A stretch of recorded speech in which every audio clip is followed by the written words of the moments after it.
Today I am going to tell you about insulin, how insulin works and what are the functions of insulin, how insulin helps to monitor our glucose level in our body. जैसे कि मैंने आपको पहले कह चुका हूँ, मैं पिछली वीडियो में बता चुका हूँ पैनक्रियाज के बारे में कि पैनक्रियाज का क्या काम है एंड हाउ पैनक्रियाज वर्क्स। उसमें मैंने आपको बताया था कि पैनक्रियाज में दो तरह की सेल्स होती है, एक अल्फा सेल होती है और एक पैनक्रियाज में दो तरह की खास तरह से सेल्स थी। एक कुछ सेल्स ऐसी थी जिनकी वजह से पैनक्रियाटिक जूसेस निकलता था और कुछ ऐसी सेल्स थी जिनकी वजह से हमारे बॉडी में इंसुलिन का सिक्रीशन होता था। तो जो पैनक्रियाटिक सिक्रीशन, क्योंकि इस टाइम हम पर्टिकुलरली इंसुलिन के बारे में पढ़ रहे हैं, तो हम उन आइसोलेट्स ऑफ लैंगरहैंस नाम की जो सेल्स थी उसमें जिनके द्वारा इंसुलिन सिक्रीट होता था, मैंने आपसे कहा था वो डिफरेंट टाइप्स की थी, अल्फा, बीटा, गामा और डेल्टा, चार तरह की थी विशेष तौर पे। तो उनमें से खास तौर पे हम अल्फा और बीटा की बात करते हैं। तो इंसुलिन का प्रोडक्शन कैसे होता है उसके लिए दो चीज़ों सेल्स का बड़ा योगदान होता है। नंबर फर्स्ट है अल्फा सेल और दूसरी है बीटा सेल्स।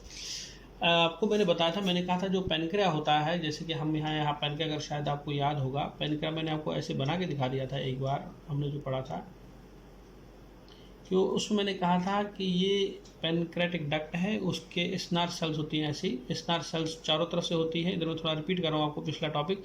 उस स्नार सेल्स में क्लस्टर्स की शक्ल में होती हैं सेल्स, जिनको हमने बोला आइसोलेट्स ऑफ लैंगरहैंस।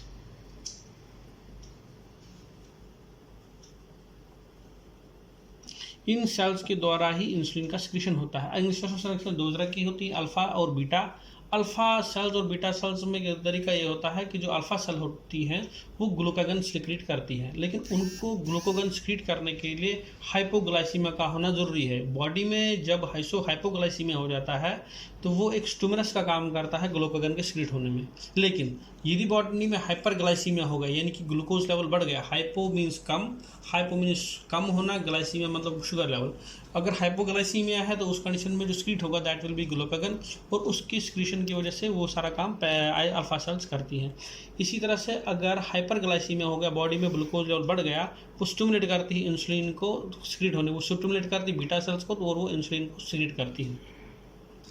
अब यहाँ पर बात आती है कि एक जो बीटा सेल है वो काम कैसे करती है इंसुलिन सिक्रीशन के लिए। सबसे पहले बीटा सेल का हम अगर पढ़ते हैं यहाँ, तो बीटा सेल जो हमारी बॉडी में होती है वो करती है काम ऐसे कि एक, आप जानते हैं कि जो बीटा सेल है उसके अंदर, मान लीजिए एक बीटा सेल है, इस बीटा सेल में हम जानते हैं, आप जानते हो, उस पर डीएनए होता है, हर सेल में डीएनए होता है, और डीएनए का काम होता है वो एक डीएनए के ऊपर एक जो जीन्स होते हैं उस जीन्स की वजह से बनता है मैसेंजर आरएनए। जब मैसेंजर आरएनए बन गया, एमआरएनए जिसको बोलते हैं, वो एमआरएनए जाता है राइबोसोम के पास, इसमें एमआरएनए बन गया, वो राइबोसोम के पास चला गया।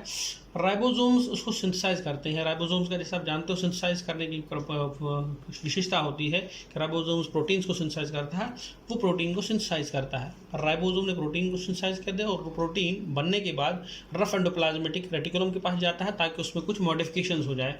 वो मॉडिफिकेशंस होने के बाद वो थोड़ा आगे बढ़ता है, गोल्जी एपरेटस के पास चला जाता है। गोल्जी एपरेटस का काम होता है जो बना हुआ प्रोटीन अब है हमारे पास, यानी कि जो एक इंसुलिन का प्रोटीन बन रहा है, उस प्रोटीन में पैकेजिंग स्टार्ट करते हैं। तो पैकेजिंग स्टार्ट करने के बाद जो वहाँ से निकला दैट इज इंसुलिन और सी पेप्टाइड और एमाइलिन, तीन तरह के तत्व जो इसमें से निकलते हैं। यानी कि एक सेल जो बीटा सेल है उसके डीएनए से हमें तीन चीज़ें मिली, एक तो इंसुलिन मिला, एक सी पेप्टाइड मिला और एक एमाइलिन मिला। सबसे पहले हम इन तीन चीज़ों के बारे में बात करने से पहले मैं आपको इन दो चीज़ों के बारे में बता दूं, सी पेप्टाइड और साथ में इसमें जिंक भी पैदा होता है। खैर, जो सी पेप्टाइड होता है, सी पेप्टाइड की एक विशेषता होती है कि वो बॉडी में मॉनिटर करती है इंसुलिन लेवल, ब्लड में इंसुलिन लेवल कितना है, वो काम है सी पेप्टाइड का कंफर्म करना, कि यानी कि जो ही उसको लगता है कि ब्लड में इंसुलिन लेवल बढ़ गया तो सी पेप्टाइड इस तरह से काम करती है ताकि वो इंसुलिन लेवल घट जाए। इसी तरह से बॉडी में एमाइलिन नाम का तत्व होता है। एमाइलिन का काम होता है कि ये कोई बड़ा काम नहीं होता, लेकिन एमाइलिन हमारी बॉडी में नुकसान पहुंचाने का काम करता है, क्योंकि ये कभी कभी आइसोलेट्स ऑफ लैंगरहैंस में, अभी आपको पढ़ा दूंगा जब हम डायबिटीज़ पढ़ेंगे, ये आइसोलेट्स ऑफ लैंगरहैंस वाली सेल्स में जमा हो जाता है, और उनको जमा होने की वजह से उनकी जो कार्यशैली है, उनका जो प्रोसेस का काम करने का है वो रुक जाता है। ना कि इतना ही, ये डिफरेंट ऑर्गन में जमा हो जाता है, और जैसे एथेरोस्क्लेरोसिस कहते हैं, उसमें बहुत सारी चीज़ों में, अभी आपको डायबिटीज़ में आगे चल के बताऊंगा, उनमें एमाइलिन डिपॉजिट हो जाता है जिसकी वजह से बॉडी में नुकसान उठाने पड़ते हैं। अब बात यह है कि हमारी बॉडी में ये इंसुलिन बन गया, इसमें एक बहुत बड़ा प्रक्रिया है जो मैं यहाँ पर एक्सप्लेन बहुत ज़्यादा नहीं कर रहा हूँ कि ये इस यानी कि जो बीटा सेल है उसमें ये इंसुलिन बनने की प्रक्रिया एक लंबी सारी है कि इंसुलिन कैसे बनता है, इसमें कुछ चेंजेस आते हैं। मैं अगर शॉर्टकट में बताना चाहता हूँ। अच्छा, जिस टाइम ये इंसुलिन बनता है उसमें दो प्रोसेस खास तौर पर हो जाते हैं कि यहाँ पर पोटेशियम का लेवल जो है वो बॉडी में बढ़ जाता है और जो कैल्शियम का लेवल है वो भी सेल के अंदर बढ़ जाता है, जिसकी वजह से इंसुलिन का मॉलिक्यूल आकर के सेल की दीवार पे आकर के अपने आप को रिलीज कर देता है। जब ये प्रोसेस कंप्लीट होता है, यानी कि जब इंसुलिन फॉर्मेशन हो गया, पोटेशियम अंदर जो होता है सेल के अंदर वो पोटेशियम अंदर के ही अंदर रहता है, कैल्शियम आयॉन्स जो होते हैं बाहर वो अंदर चले जाते हैं बॉडी में अंदर। कैल्शियम और आयॉन्स, कैल्शियम के आयॉन्स जो होते हैं वो इस इंसुलिन का मॉलिक्यूल होता है, इंसुलिन के मॉलिक्यूल्स के ऊपर कैल्शियम रिसेप्टर होते हैं। यहाँ पर बॉडी में कैल्शियम अंदर, इस सेल के अंदर कैल्शियम चला गया, इधर रिसेप्टर होते हैं। इस रिसेप्टर मिलने की वजह से ये सेल वॉल खुल जाती है और इंसुलिन का मॉलिक्यूल बाहर आ जाता है। ये एक छोटी सी प्रक्रिया मैंने यहाँ समझी, यानी कि अब ये इंसुलिन ब्लड में चला गया, यहाँ सेल में बना, अब ये ब्लड में चला गया। अब ब्लड में क्या हुआ, ब्लड में सबसे पहले मैं बताऊं आपको ये डिफरेंट पार्ट्स में चला जाता है। खास तौर पे हम लिवर की बात करते हैं या मसल्स की बात करते हैं, और इसके अलावा हम बात करेंगे फैट टिश्यू की, यानी कि हम एडिपोस टिश्यू कहते हैं, लेकिन इधर मैं आपको लिवर के बारे में बता दूंगा। ब्लड में चला जाता है, ब्लड से होते होते लिवर तक जाता है। लिवर में जाने के बाद लिवर में रिसेप्टर्स होते हैं, उसको हम बोलते हैं टायरोसिन काइनेस रिसेप्टर। लिवर में टायरोसिन काइनेस रिसेप्टर, ये मान लीजिए लिवर है, उस पर यहाँ चला गया, इधर यहाँ पर उसके रिसेप्टर होते हैं। इंसुलिन आ गया, ये मैं अगर इंसुलिन को आई से दर्शाता हूँ, अगर ये हम मानते हैं इंसुलिन आई है और ये इधर इंसुलिन काइनेस रिसेप्टर के इसके पास जो है टायरोसिन काइनेस रिसेप्टर है, उसके साथ जुड़ करके इंसुलिन अंदर घुस जाता है। लेकिन जब ये इंसुलिन अंदर घुस जाता है उसकी वजह से इसमें निकलता है PI3K। ये एक ट्रांसपोर्टर्स होते हैं, मैसेंजर ट्रांसपोर्टर कहते हैं उनको। ये PI3K और AKT निकलता है, प्रोटीन काइनेस B भी बोलते हैं इसको, AKT3 को।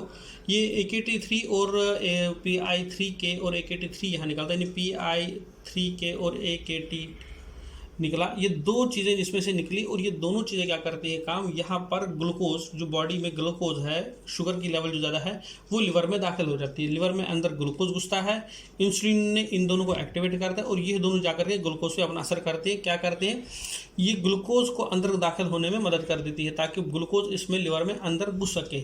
इसको हम बोलते हैं ग्लूकोज अपटेक। इस प्रोसेस को हम बोलते हैं, यहाँ पर मैं लिखा भी है ग्लूकोज अपटेक।